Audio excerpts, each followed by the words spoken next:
इस वीडियो में हम जगदीश चंद्र बसु जी की जीवनी के बारे में प्रकाश डालेंगे।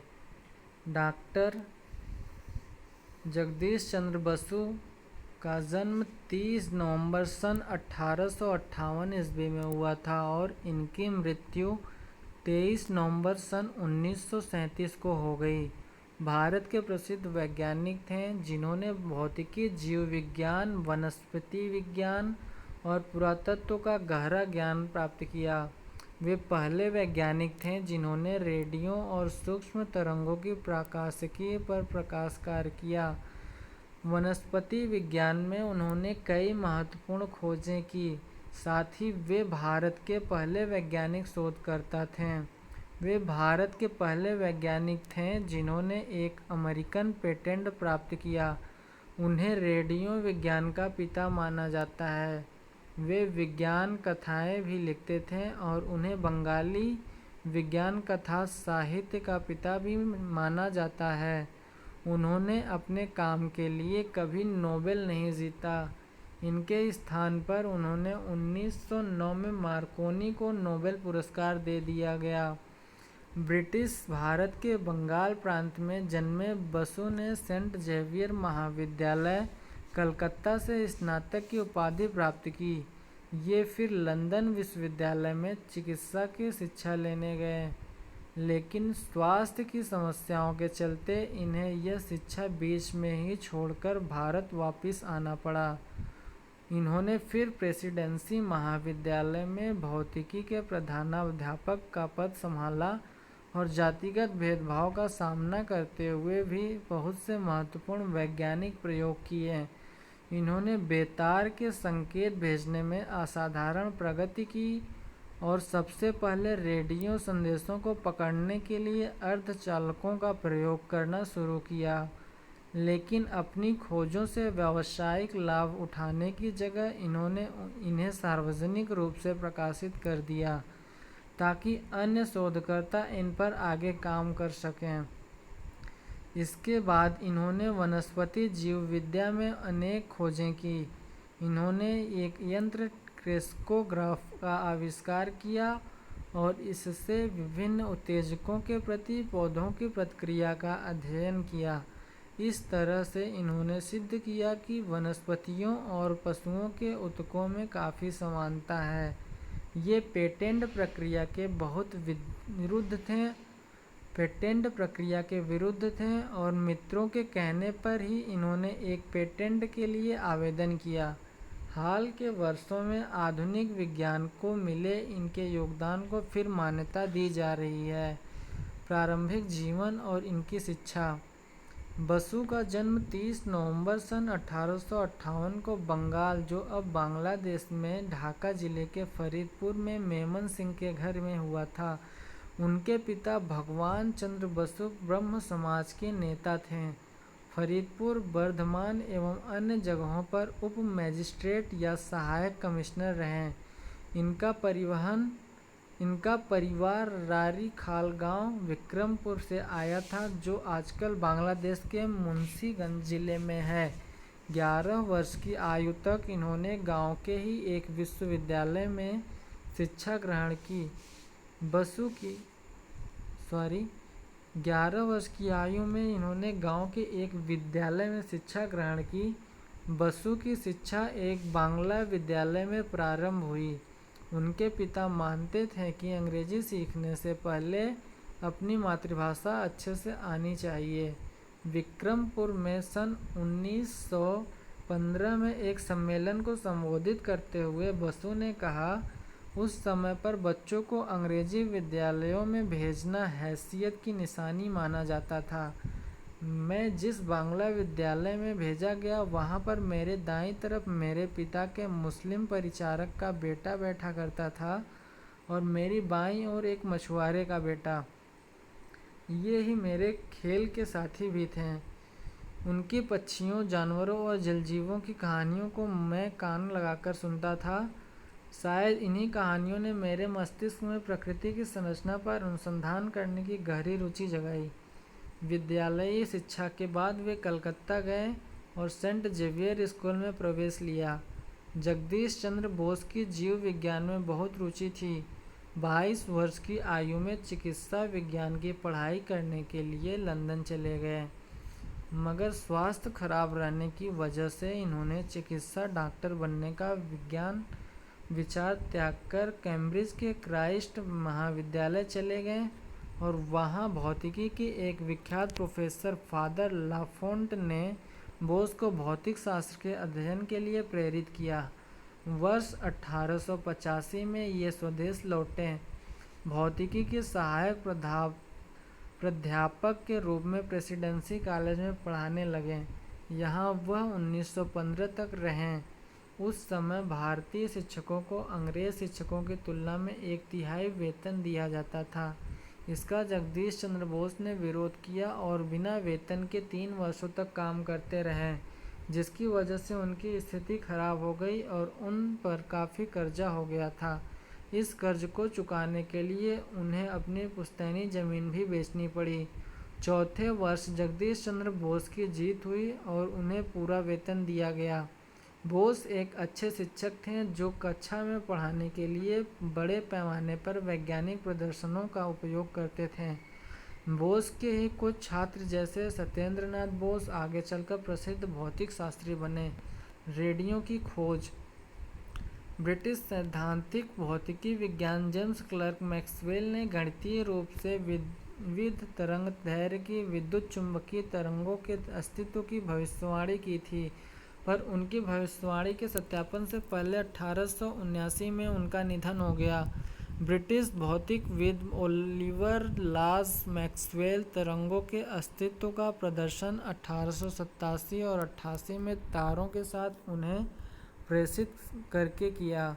जर्मन भौतिक शास्त्री हेनरिक हर्ट्ज ने 1888 में मुक्त अंतरिक्ष में विद्युत चुंबकीय रंगों के अस्तित्व को प्रयोग करके दिखाया। इसके बाद लॉज ने हर्ट्ज का काम जारी रखा। जून 1894 में एक स्मरणीय व्याख्यान दिया। हर्ट्ज की मृत्यु के बाद उसे पुस्तक के रूप में प्रकाशित किया। लॉज के काम में भारत के बोस सहित विभिन्न देशों के वैज्ञानिकों का ध्यान आकर्षित किया।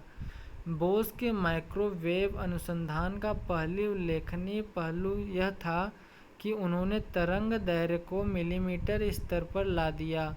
लगभग 5 मिमी तरंगदैर्घ्य वे प्रकाश के गुणों के अध्ययन के लिए लंबी तरंगदैर्घ्य की प्रकाश तरंगों के नुकसान को समझ गए। 1893 में निकोला टेस्ला ने पहले सार्वजनिक रेडियो संचार का प्रदर्शन किया। एक साल बाद कोलकाता में नवंबर 1894 के 1895 सार्वजनिक प्रदर्शन के दौरान बोस ने 1 मिलीमीटर रेंज माइक्रोवेव तरंग का उपयोग बारूद दूरी पर प्रज्वलित करने और घंटी बजाने में किया। Lieutenant governor sir William Mackenzie ने कलकत्ता टाउन हॉल में बोस का प्रदर्शन देखा। बोस ने एक बंगाली निबंध अदृश्य आलोक में लिखा था, अदृश्य प्रकाश आसानी से ईंट की दीवारों, भवनों आदि के भीतर से जा सकती है, इसलिए तार की बिना प्रकाश के माध्यम से संदेश संचारित हो सकता है। रूप में पोपोव ने ऐसा ही एक प्रयोग किया। बोस के डबल अपवर्तक क्रिस्टल द्वारा बिजली की किरणों के ध्रुवीकरण पर पहला वैज्ञानिक लेख लॉज लेक के 1 साल के भीतर मई 1895 ईस्वी में बंगाल की एशियाटिक सोसाइटी को भेजा गया। उनका दूसरा लेख अक्टूबर 1895 में लंदन की रॉयल सोसाइटी को लॉर्ड रेले द्वारा भेजा गया। दिसंबर 1895 में लंदन पत्रिका इलेक्ट्रीशियन 36 वॉल्यूम ने बोस का लेख एक नए इलेक्ट्रोपोलेरिस्कोप पर प्रकाशित किया। उस समय अंग्रेजी बोलने वाली दुनिया में लॉज द्वारा गढ़े गए शब्द कोहिरर के प्रयोग हर्ट्ज के तरंग रिसीवर या डिटेक्टर के लिए किया जाता था। कोहिरर एक वर्ड था जिसका तरंग रिसीवर या डिटेक्टर के लिए प्रयोग किया जाता था। इलेक्ट्रीशियन ने तत्काल बोस के कोहिरर पर टिप्पणी की। दिसंबर 1895 में अंग्रेजी पत्रिका 18 जनवरी 1896 ईस्वी में इलेक्ट्रीशियन से उद्धृत टिप्पणी है।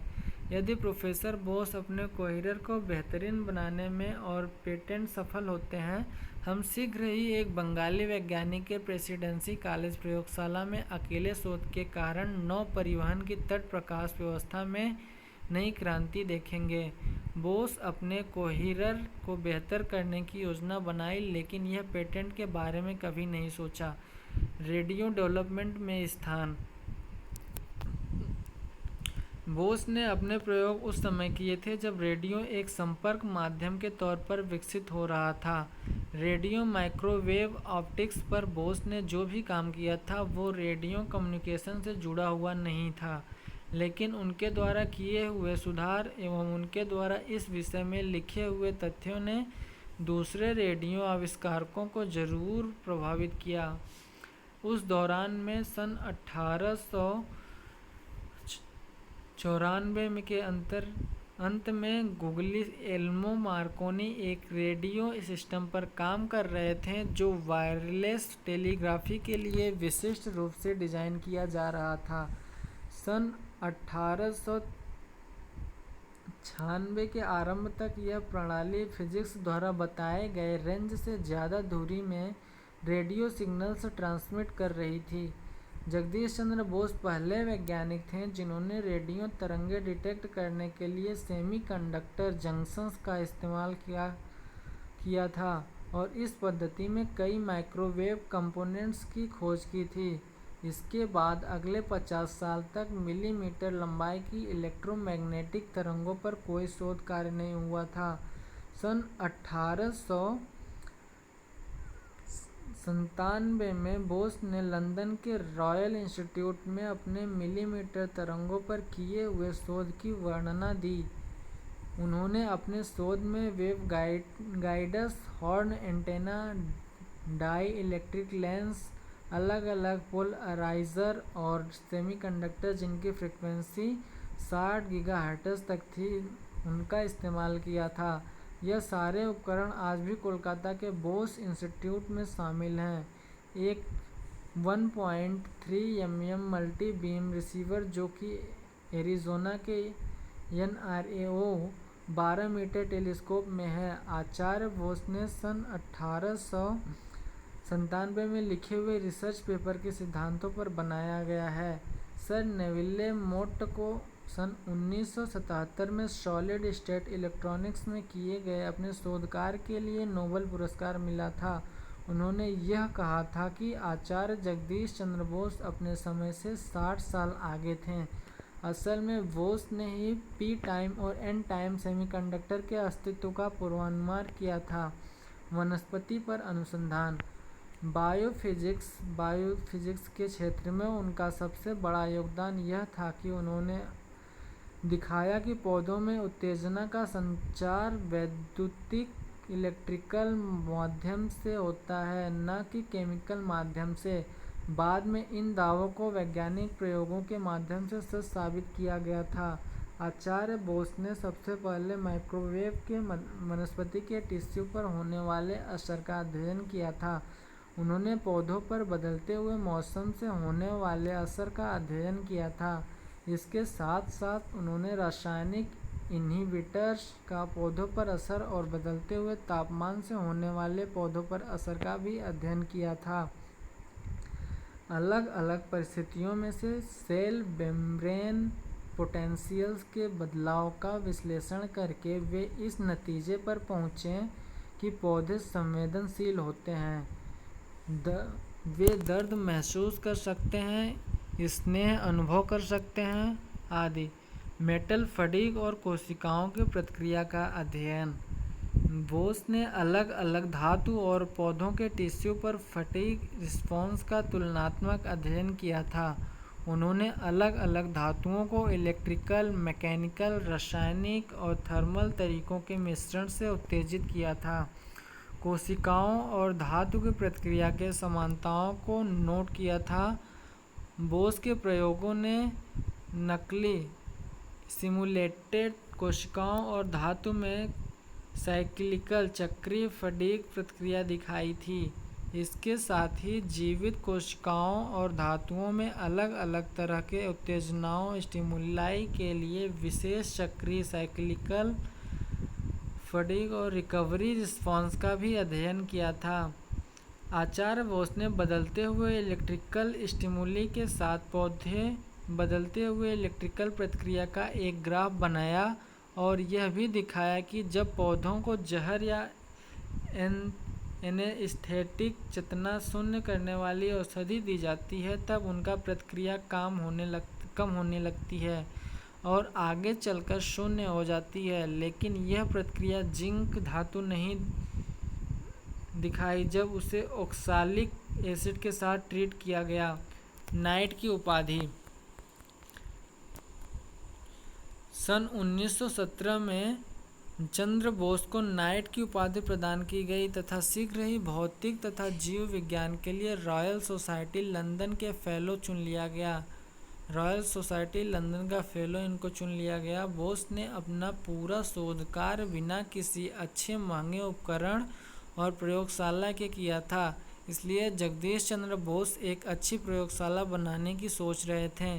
बोस इंस्टीट्यूट बोस विज्ञान मंदिर इसी सोच का परिणाम है, जो विज्ञान में शोध कार्य के लिए राष्ट्र का एक प्रसिद्ध केंद्र है। बोस विज्ञान मंदिर बोस इंस्टीट्यूट इनके द्वारा बनाया गया एक शोध कार्य संस्थान है। तो धन्यवाद दोस्तों, ये था हमारे जगदीश चंद्र बोस के बारे में।